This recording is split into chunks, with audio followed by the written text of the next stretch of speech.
আর সারা জীবন মনে রাখবেন, আল্লাহর কাছ থেকে 3টা সম্পদ চেয়ে নিবেন। বলেন কয়টা? বলেন আজকে থেকে আমরা আল্লাহর কাছে কয়টা সম্পদ চাবো? 1 নাম্বার 20 তলা বাড়ি। তো এর সম্পদ না এটা?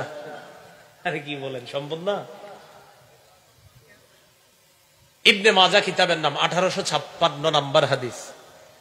স্বর্ণ আর রূপার ব্যাপারে আয়াত নাজিল হয়েছে।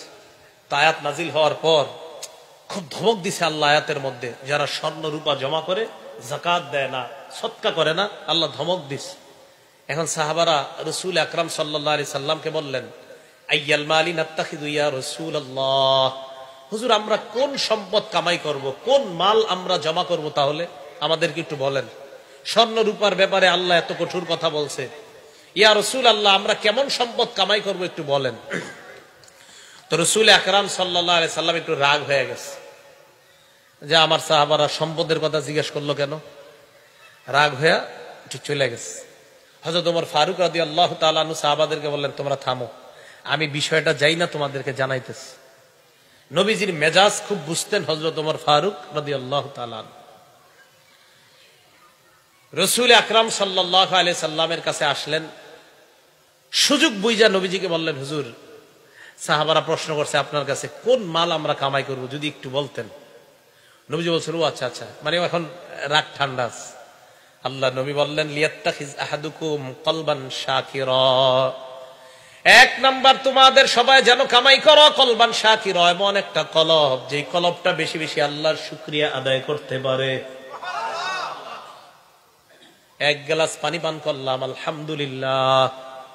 1 লুকমা ভাত আমি খাইলাম, আল্লাহুম্মা লাকাল হামদু ওয়া লাকাশ শুকরু। 1 ঢোক পানি আমি পান করলাম, আল্লাহুম্মা লাকাল হামদু ওয়া লাকাশ শুকরু। এমন একটা কলব যে কলব বেশি বেশি আল্লাহর শুকরিয়া আদায় করতে পারে। হাদিস দ্বারা বোঝা যায়, মুখ দিয়া যদিও বলি আলহামদুলিল্লাহ, শুকরিয়াটা আসতে হবে কলব থেকে। যদিও জবান দিয়ে বলি আমরা, বলেন আসতে হবে কোত্থেকে?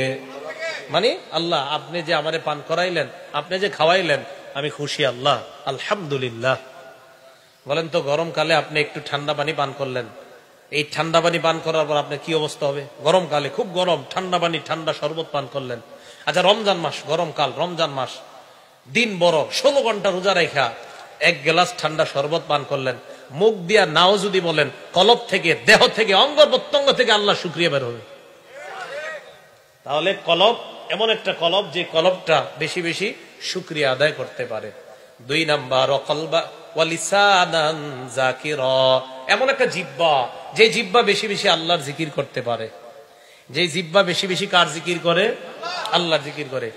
তিরমিজি শরীফের 3376 নাম্বার হাদিসের বর্ণনা, সুইলা রাসূলুল্লাহ সাল্লাল্লাহু আলাইহি ওয়াসাল্লাম আইয়ুল ইবাদি আফযালু দারাজাতান ইনদাল্লাহি ইয়াউমাল কিয়ামা, নবীজিকে প্রশ্ন করা হয়েছে, ইয়া রাসূলুল্লাহ কিয়ামতের ময়দানে আল্লাহর কাছে সবচেয়ে মর্যাদাবান বান্দা বান্দি কারা আপনার কাছে জানতে চাই। নবীজি জবাব দিলেন, আয-যাকিরুনাল্লাহা কাসীরান ওয়াজ-যাকিরাত, যেই সমস্ত নারী পুরুষ বেশি বেশি আল্লাহর জিকির আদায় করে, এই নারী পুরুষগুলা কিয়ামতের ময়দানে আল্লাহর কাছে সবচাইতে মর্যাদাবান বান্দা বান্দি হয়ে যাবে। জিকির কইরেন, বাসের মধ্যে বসা জিকির করবেন। কৃষক ভাই কাজ করতেছেন, জবানে চালু রাখেন সুবহানাল্লাহ, আলহামদুলিল্লাহ, লা ইলাহা ইল্লাল্লাহ, আল্লাহু আকবার। কষ্টের কাজ করতেছেন, 10 মিনিট কাজ করার পর আবার থেমে যান, থামার পর 30 সেকেন্ড ইস্তেগফার পাঠ করেন, আস্তাগফিরুল্লাহ, আস্তাগফিরুল্লাহ, আস্তাগফিরুল্লাহ। আল্লাহর কোরআন প্রমাণ করে, যত বেশি ইস্তেগফার বান্দা পাঠ করে, ইয়াজিদকুম কুওয়াতান ইলা কুওয়াতিকুম, তোমাদের শক্তি আল্লাহ বাড়িয়ে দেয়। কৃষিকাজ, এটা কি শক্তির প্রয়োজন আছে না নাই?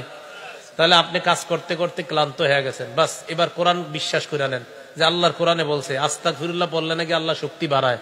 বাস আমি আল্লাহ 10 বার আস্তাগফিরুল্লাহ বললাম, মাবুদ এই 10 বার এই নিয়তে বললাম, তুমি আমার শক্তি বাড়ায় দাও, যেন আবার এই পরের কাজগুলো আমি করতে পারি। কোরআনের ওয়াদা, অবশ্যই আল্লাহ আপনার শক্তি বাড়ায় দিবে। জবান জিকিরের মাধ্যমে তাজা রাখেন। মা বোনরা রান্না করতেছেন, রান্না করার সময় জবানটা চালু রাখেন, আবু হুরায়রা রাদিয়াল্লাহু তাআলা আন গাছ লাগায়।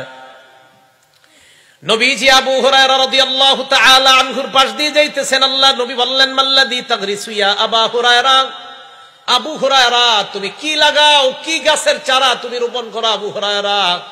আবু হুরায়রা জবাব দেয়, গিরাসান লি ইয়া রাসূলুল্লাহ, হুজুর আমার নিজস্ব একটা গাছের চারা রোপণ করতেছি। আল্লাহ নবী বললেন, আলা আদুল্লুকা আলা গিরাসিন খায়রিন লাকা মিন হাযা, আমি কি তোমাকে এর চাইতে উত্তম গাছের কথা বলবো না, যে গাছটা তোমার এই দুনিয়ার গাছের চাইতে 1000 গুণ বেশি উত্তম? কয় হুজুর এটা আবার কি? আল্লাহ নবী কয়, আবু হুরায়রা তুমি বলো। বলেন আপনারা সুবহানাল্লাহ, আলহামদুলিল্লাহ, লা ইলাহা ইল্লাল্লাহ, আল্লাহু আকবার। এই চারটা বাক্য বলার পর আল্লাহ নবী বললেন, আবু হুরায়রা তুগু রাসূলাকা বিকুল্লি ওয়াহিদাতিন শাজারাতুন ফিল জান্নাহ, এই যে চারটা বাক্য তুমি পাঠ করলা, তোমার এই চারটা কথার সাথে সাথে জান্নাতে 4টা গাছের চারা লাগানো হয়ে গেছে। তাহলে বাসের মধ্যে বসে রয়েছেন কেন? জিহ্বাটা বন্ধ রাখবেন, জিকির চালু রাখেন। এই জিহ্বা যেন সদা সর্বদা আল্লাহর জিকিরে রত থাকে। আল্লাহ আমাদেরকে এমন একটা জবান আল্লাহর কাছ থেকে চেয়ে নেওয়ার তৌফিক দান করেন। কয় জিনিস চাইতে হবে আল্লাহর কাছে? কয় সম্পদ? 3টা। 1 নাম্বার শুকুর গুজারি কলব, 2 নাম্বার জিকিরকারী লিসান জিহ্বা।